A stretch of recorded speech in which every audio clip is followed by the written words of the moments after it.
Halley kuyruklu yıldızının isim babası Edmund Halley'e göre dünyanın oluşmaya başladığı ilk zamanlarda dünya tamamen eriyik kayalardan oluşuyordu ve bu kayalar soğurken dünyanın kendi etrafında çok hızlı bir şekilde dönmesinden ötürü bir santrifüj etkisiyle dünyanın iç katmanları birbirinden ayrıldı. Merkezde erimiş metalden oluşan son derece sıcak bir çekirdek kaldı. Bu çekirdeğin etrafında ise tahmini 2 ila 4 arası katman yer alıyordu ve bu katmanlar farklı hızlarda hareket ediyordu. Bundan ötürü de dünyanın manyetik alanı oluşuyordu. Oyuk dünya teorisine göre dünya gerçekte küresel ve katı bir yapıda değil. Küresel olsa bile içi oyuk bir yapıdadır. Yine ortada bir çekirdek bulunmakta ve bu çekirdek güneş görevi görmektedir. Ayrıca bugüne kadar geçerli olan dünyanın kabuğunun 60 kilometre kalınlığında ve altında sıvı kaya tabakası mevcut olduğu teorisinin yanlış olduğu ortaya çıkmıştır.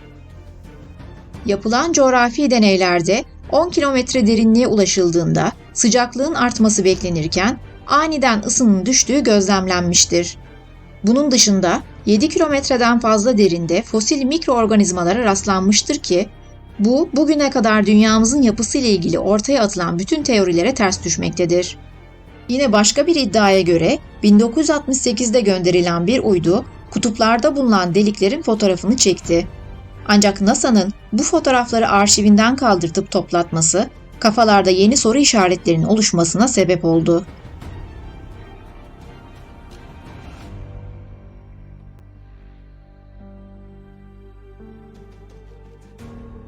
Agartha veya Agart sözcükleri Sanskritçe'de ele geçirilemeyen, ulaşılamayan, her şeyden korunmuş, şiddetin yakalayamayacağı, anarşinin erişemeyeceği anlamına gelmekte.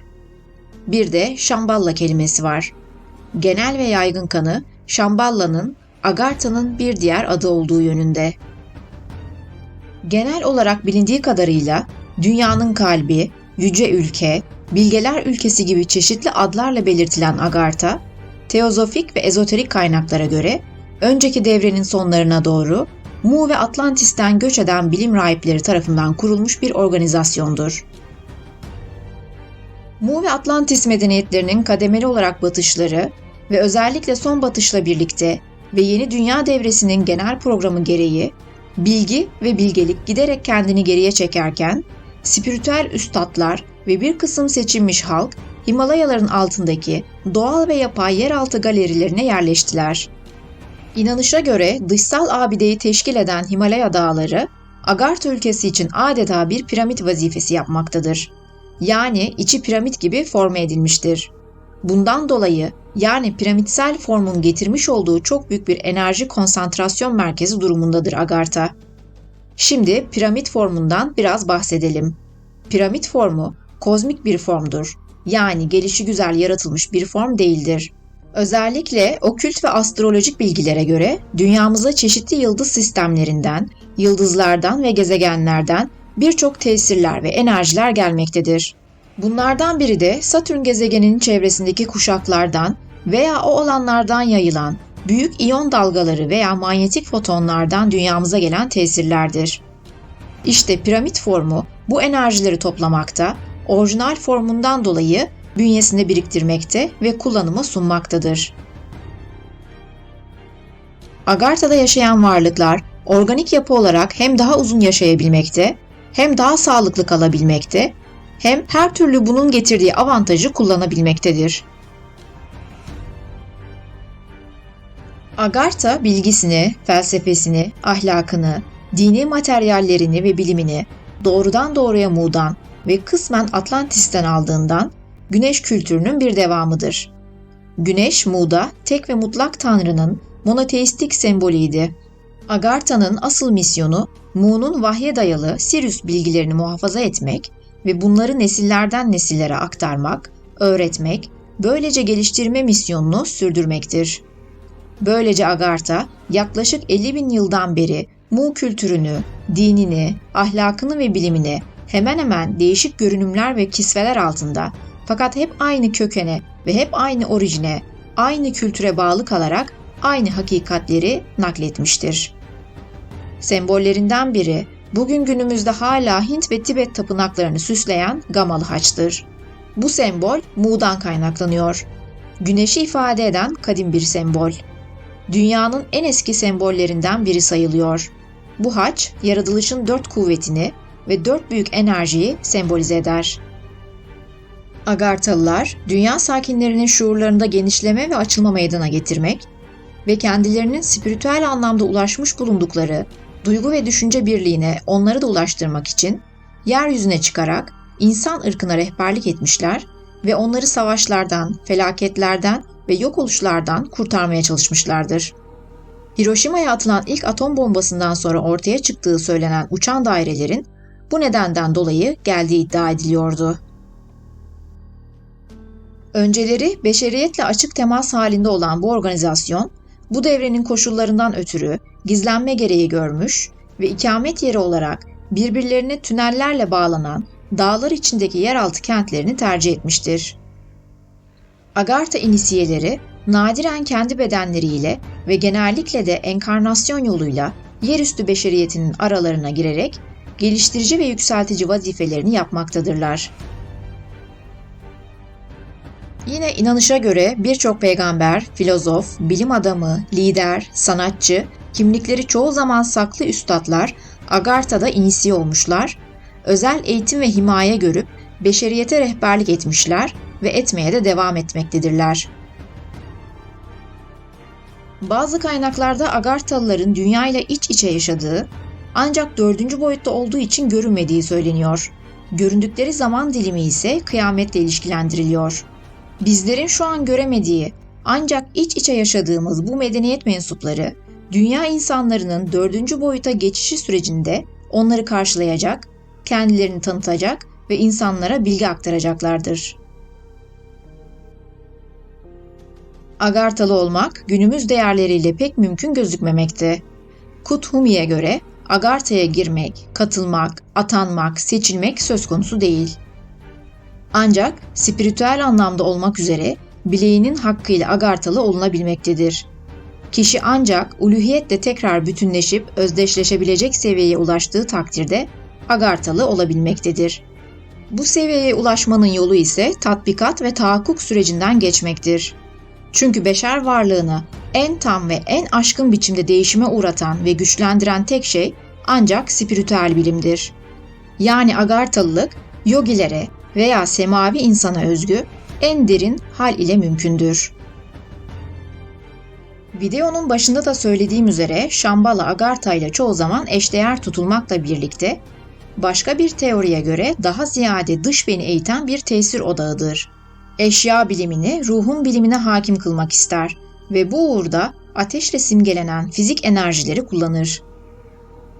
Günümüzdeki teknolojiye dayalı, ekonomiyi her şeye üstün kılan bütün bu faaliyetler Shambhala'nın esinlendirmesi sonucu ortaya çıkmaktadır.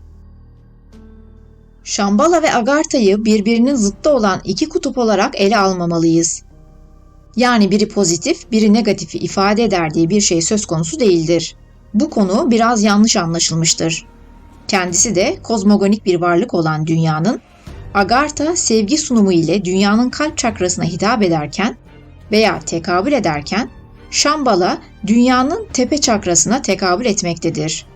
Birisi Tanrı'nın sevgisini yeryüzüne sunarken, diğeri Tanrı'nın iradesini yeryüzünde sunmaktadır. Yani meseleyi bu şekilde ele alırsak, bunların asla birbirinin zıttı olan iki kutup olmadığını anlarız. 1818'de yüzlerce önemli insana bir mektup gitti. Bütün dünyaya yeryüzünün içi boş ve yaşanılır bir durumda olduğunu beyan ediyorum.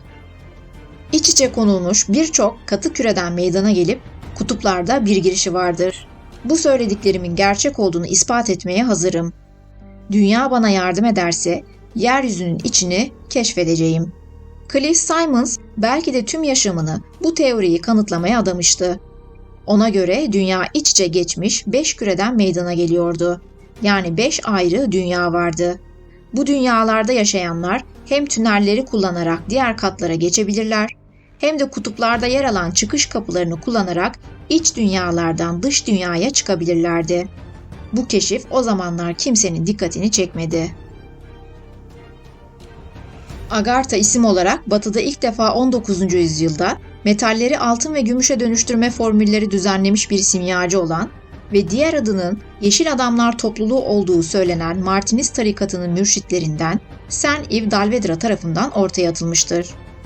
Bu ilginç okültist, Orta Asya manastırlarına mensup inisiyeler ile görüşme imkanı bulmuş ve bu görüşmeler sırasında öğrenmiş olduğu bilgileri Hind'in Misyonu adlı kitabında bir araya getirmiştir. Agartha'nın hakimi dünyanın kralı rütbesini taşıyor. Dünyayı sevk ve idare eden ilahi hiyerarşinin fizik alemdeki temsilcisidir. Lider, şimdiki devrin sonunda ortaya çıkacak ve menfileri yenecektir. Liderin Mahatma ve Mahanga diye adlandırılan iki yardımcısı vardır. Dünyanın tüm geçmişi, yitik kıtalara indirilmiş dinler ve kozmik öğretiler Agartha arşivlerinde Vattaniyan diliyle kayıtlıdır. Dalvedra, Hint Misyonu adlı eserinde Agartha'nın yönetim ve hiyerarşi yapısından şöyle söz ediyor. Agartha'nın merkezi organizasyonunda aşağıdan yukarıya doğru Dijivalar yani iki defa doğanlar ve Yogiler yani Tanrı'da birleşmiş olanlar yer alır. Bunların üzerinde 5000 Pandita yani bilginler yer alır. Hiyerarşinin altından üstüne doğru her dairesinde yönetici sayısı azalır. Böylece dünyanın güneş çevresindeki dönüş sürecine karşılık gelen 365 Bhagavanda'nın yani Yüce Meclis'in oluşturduğu daire gelir. Sonraki daire Agartha'nın merkezine en yakın olan dairedir. Burası yüksek inisiyasyonu temsil eden 12 üyeden oluşur. Bunların da üzerinde Mahinga, Mahitma ve Brahitma yer alır. Mahinga, evrenin tüm maddi, 3 boyutlu fizik alemin organizasyonunu temsil eder. Mahitma, evrensel can temsilcisidir. 4. boyut ile 3. boyut arasında separatör ve medyatördür. Spatyum, yani ahiret işlevini yapar. Brahitma ise 4. boyutta Tanrı zihninde ruhların dayanağıdır. Fransız yazar daha sonra bu kitabın tüm kopyalarını kendisinde bir tane bırakmak üzere ortadan kaldırtmıştır. Dalvedra'nın ardından Fransız konsolos Jacques Oliot, Hint'teki Tevrat adlı eserinde, Teozofinin kurucusu olan Madame Blavatsky de Gizli Doktrin ve Gün Işığına Çıkarılmış Isis adlı eserinde Agartha'yı tekrar gündeme getirmiştir. Bir süre sonra konuyu bu kez René Guénon ele almıştır ve onun belirttiğine göre binlerce yıl önce cereyan etmiş olan bir tufan, o sıralarda bugünkü Gobi yöresinde yer almakta olan çok gelişmiş bir uygarlığı yerle bir etmiştir. Bu yörede yaşamakta olan ve öteye ait zekaların oğulları diye anılan ruhsal bilgeler, tufan sırasında Himalayaların altına yer almakta olan muazzam bir mağara şebekesine sığınmışlardır. 1912'de Müslüman olduktan sonra Abdülvahit Yahya adını alan, ezoterik, okült ve mistik konularda çok sayıda yapıtı bulunan Fransız asıllı Mısırlı düşünür ve yazar René Guénon'a göre bu mağaraların merkezinde bilgeler iki yola ayrılıyor. Sağ ve sol kola.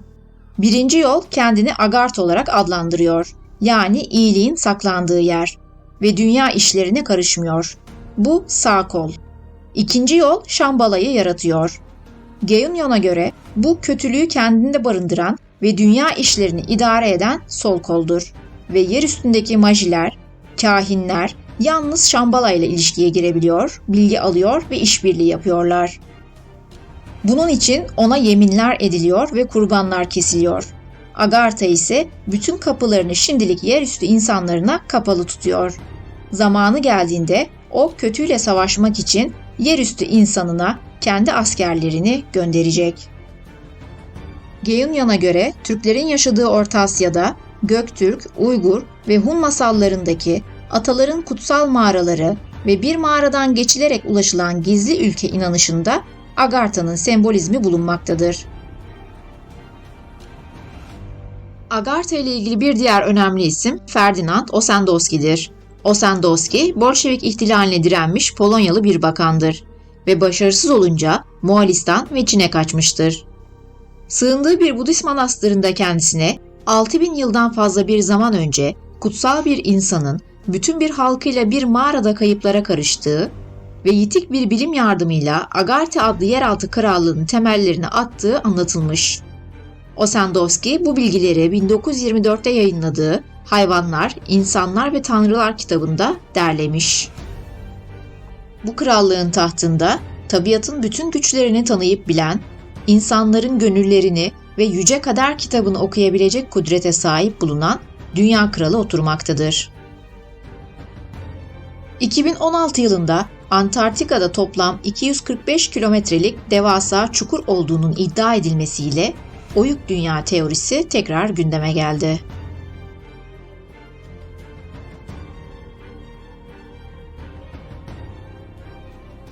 Oyuk dünyaya girişin kuzey ve güney kutup dairesindeki oyuklardan olduğuna inanmakla birlikte, dünyanın birçok noktasında bulunan tüneller ile bu dünyaya ulaşılabileceğine inanılır. Tibet'in başkenti Lhasa'nın iç dünyaya bir tünel ile bağlandığı iddia edilir. Bu tünelin girişi sırrı saklamak için yemin eden lamalar tarafından korunur. Benzer bir tünelin Giza'daki Büyük Piramidin tabanındaki gizli odaları Agartha'ya bağladığına inanılır. Ülkemizde Nevşehir, Niğde, Göreme gibi bölgelerdeki mağaralar ve tüneller ağının bu teoriyi desteklediği düşünülmektedir. Bugünün teknolojisiyle dahi altından zor kalkılabilecek olan yeraltı mağaralarının ne Hititlerin ne de ilk Hristiyanların başarmış olması imkansızdır. Kapadokya'ya yerleşen Hristiyanlar bu yeraltı kentlerini kullanmış olabilir. Fakat bu, Kapadokya yeraltı tesislerinin orijinal mimar ve mühendislerinin onlar olduğu anlamına gelmez. Erik von Daniken'in Kanıtlara Göre adlı kitabında bu yeraltı sitelerinin saklanma yeri olduğu teorisinin nasıl çürüdüğünü görürüz. Birçok kadim ezoterik tradisyonun, özellikle de doğuya ait olanların ve günümüzün güvenilir okültistlerinin belirttiklerine göre, bu yeraltı tesislerinde beşeri ırkın üstadları yaşamaktadır. Bütün bu yeraltı koridorlarının Himalayalardaki merkezi yönetici üstadlara bağlandığı düşünülür. Anadolu halkı arasında bu mağaralarla ilgili birçok ilginç tradisyon dolaşmaktadır. Bu tradisyonları 3 ana grupta toplayabiliriz. Bir grup tradisyon, mağaralardan çıkan tuhaf kişilerden, yaratıklardan bahseder. Bir diğeri, mağara girişlerinin herhangi bir davetsiz misafirin girişini kesinlikle engelleyen, gizemli, belki de manyetik mahiyetteki güçler tarafından korunduğunu anlatır. Üçüncü grup ise Anadolu evliyalarıyla ermişleriyle ilgilidir. Bu tradisyonlara göre ermişler günün birinde bu dünyayı terk etmek istediklerinde mağaralardan birinin içine girip sır olurlar.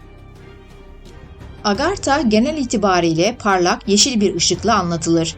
Özellikle İstanbul'daki Ayasofya'nın inşası sırasında, piramitlerde bulunan kral mezarlarında ve son olarak Tarsus'ta yapılan kazıda aynı yeşil ışığın görüldüğü düşünülmektedir. Bunun dışında iç dünyaya Tibet, Yucatan, Bermuda üçgeni, Rusya ve Afrika'dan girişler olduğu söylenir. Geleneksel olarak Agartha'nın 6 girişi bulunmaktadır. Himalaya Kapısı, Gobi Kapısı, Saint Michel, Batı Fransa'da Britanya'daki Borselinda Ormanı'nda yer alan eski kent, Neant Partius'taki kapı, Gize'deki Sphinx'in pençeleri arasındaki kapı ve Tibet Kapısı. Tabii şimdi bu kapılar öyle gizliliğinde çalınıp açılacak tipte değil. Majik yasalarla gizlenmiş durumda. Siz enerjetik seviyenizi yükselttiğinizde size bir kapı olarak gözükmektedir.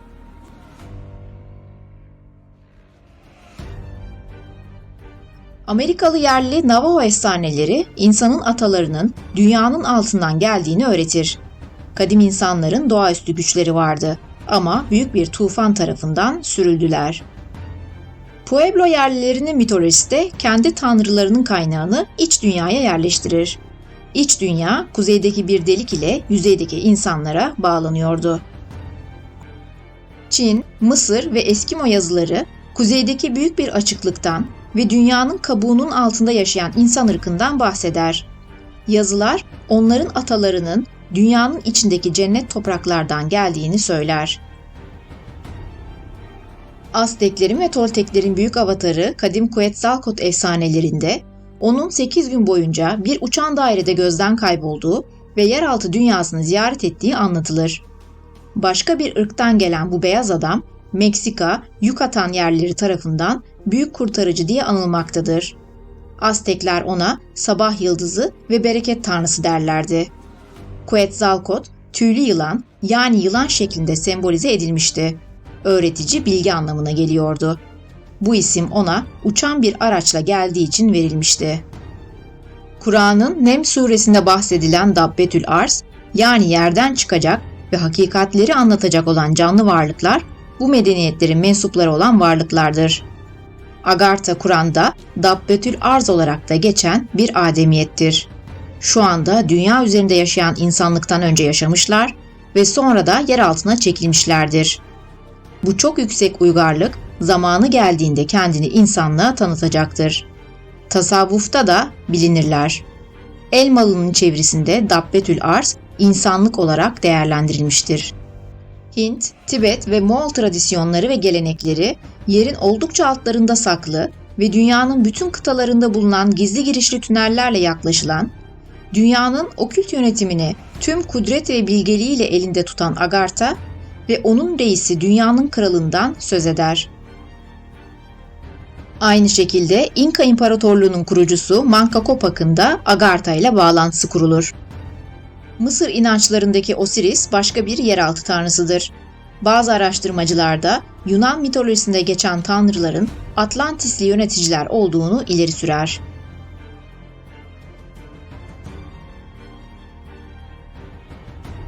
Hitler'in de Agartha'ya inandığı ve dünyaya hakim olabilmek için Tul adında bir tarikat vasıtasıyla pek çok araştırma yaptırdığı ileri sürülür.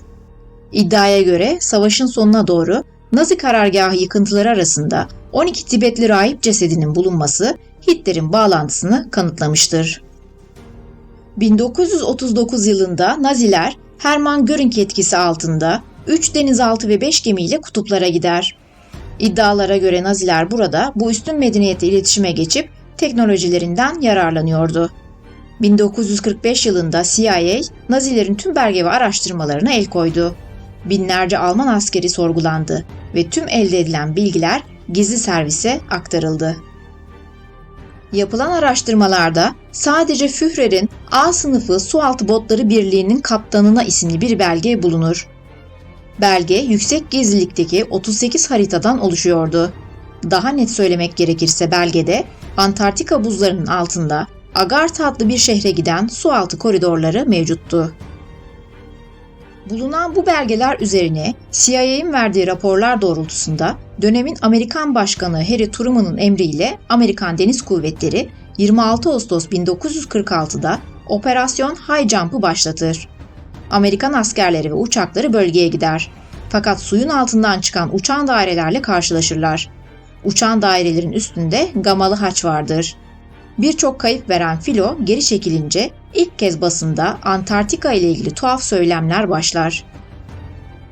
19 Şubat 1947 günü Kuzey Kutbu'nda bir uçuş yapmak üzere bir telsizciyle birlikte görev alan Amiral Byrd, kitaplarda yazmayan, haritada görünmeyen bir medeniyetle karşılaştığını ve onu nasıl ağırladıklarını anlatır. Söyledikleri kayda alınsa bile kendisine bildiklerini saklaması söylenir. 1955'te Deep Freeze operasyonunu başlatan Amerika, 3 yıl süren araştırmanın ardından bulduklarını dünyadan gizlemek adına Antarktika'nın tarafsızlığı anlaşmasını imzalanmasını ister.